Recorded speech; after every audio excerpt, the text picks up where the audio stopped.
What's up, everyone? She came, she left an impression, and then she actually left. And now she's spoken out.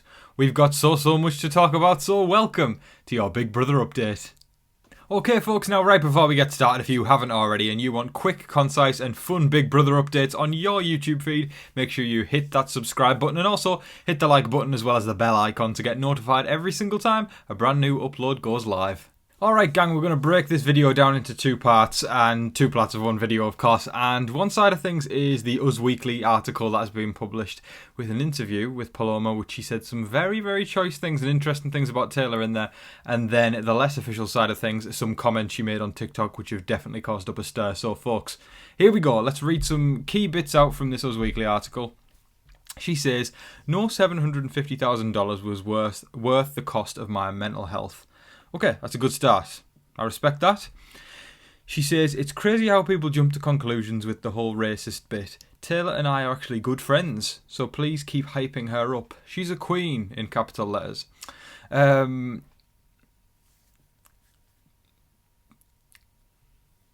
already at a loss for words at this because obviously I can't speak for Taylor, but a friend doesn't treat a friend that way.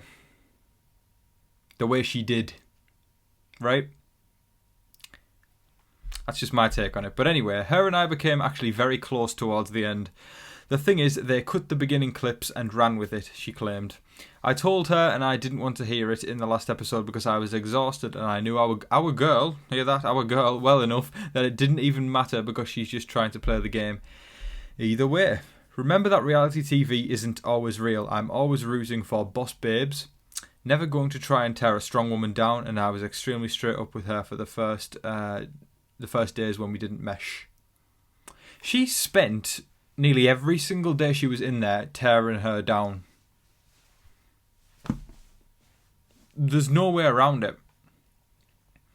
And it's all good making those claims of we became very good friends, but the only kind of case she's got there was when, you know, she was comforting her after she'd been put up on the block, and she was crying. But equally, there isn't really a case there. There isn't really a case because there's people who, all over the internet, watch the Big Brother live feeds. You may have heard of them. And we know that moments before she was trashing her. And then she was saying, you've got, you know, if you've got one person in this house that you're going to become a friend with, it's me. I can't even begin to state how many wrong things are wrong with her saying that. I mean, Taylor's probably going to come out of the house eventually and she'll see what Paloma's done. And I don't think that's somebody you would want to be friends with. Now, of course, if Taylor decides to want to brush it under the rug and, you know, move on and work through it, then fantastic. But the behaviour that was displayed within 6 days, right? I don't think that constitutes a friend. I don't know about you guys, but that's just where I stand with that one. Let's continue reading on. Paloma added she didn't try to ally with any of the girls, and unfortunately our convo about that wasn't aired. Only love for this girl. I can't wait for her to come out so we can talk about it as two strong women.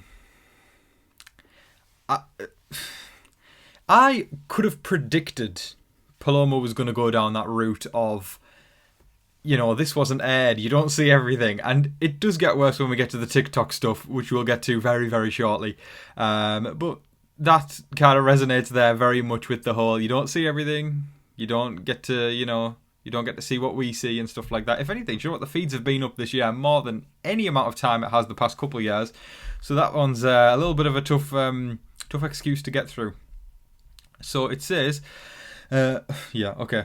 And this is what the Us Weekly article says, and I'm glad it stated this. Paloma's time on Big Brother made headlines ahead of her departure after viewers accused her of treating Taylor badly on screen.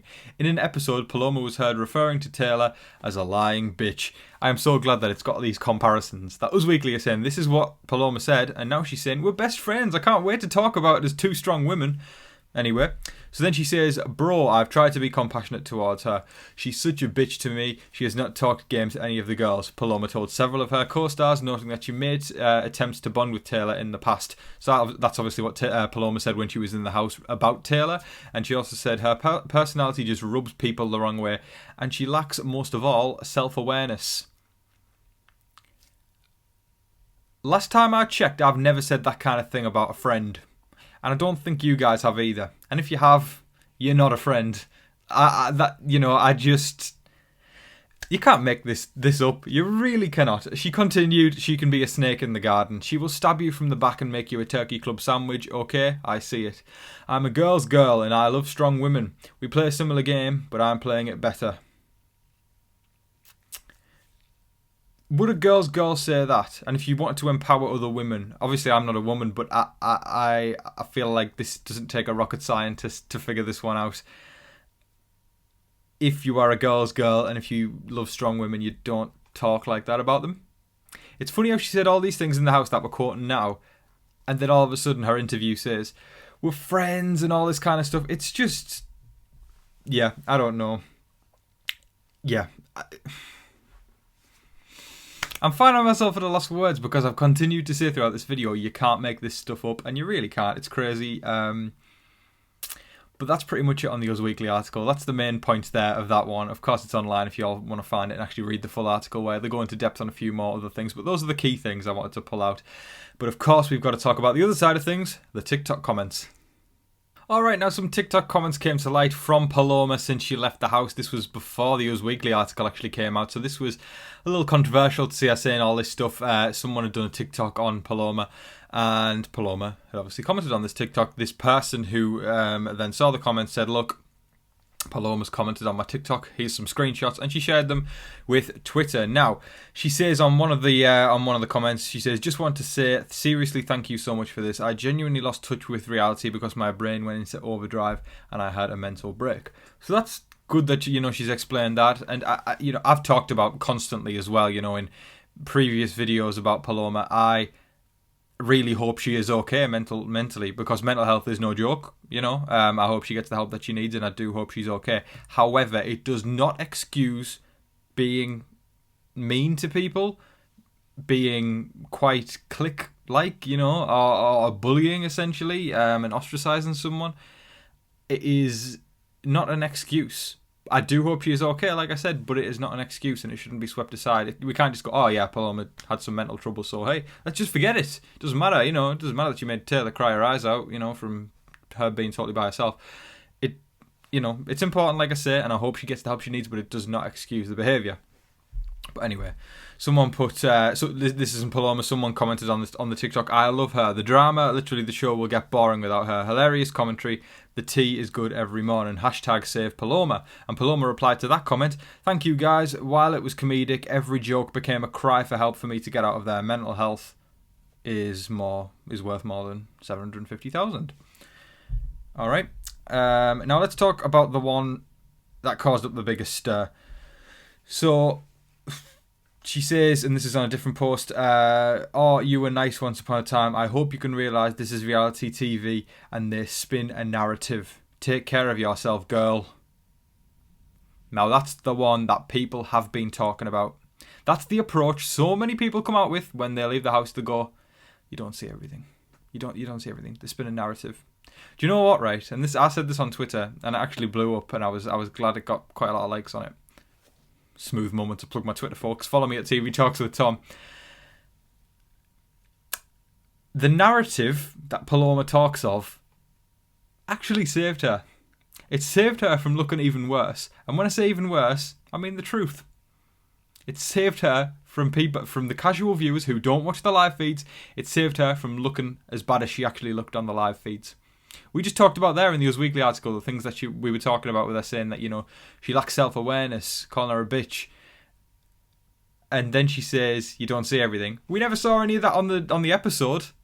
They made her look nicer. They made her look kind of like she didn't like Taylor, but nowhere near as bad as it was on the feeds. So that narrative, I think Paloma should be thankful for. She should be thankful for the fact that they didn't make her look as bad as she actually did come across on the live feeds. I never like it when somebody plays on that card of, it was the edit, or you didn't see everything. There's 24/7 live feeds, and especially this year, the feeds have barely been down.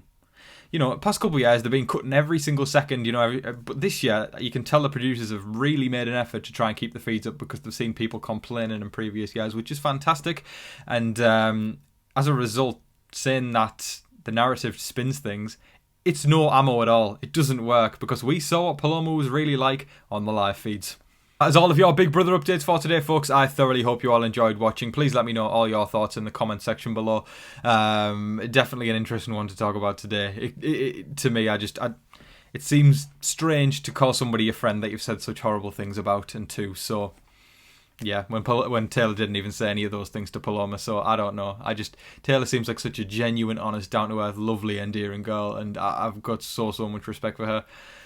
So yeah, that's where I stand with that one, folks. But as I say, let me know all your thoughts in the comments section below. But I hope everybody is staying safe, staying positive, and staying healthy out there. And remember to be kind to one another.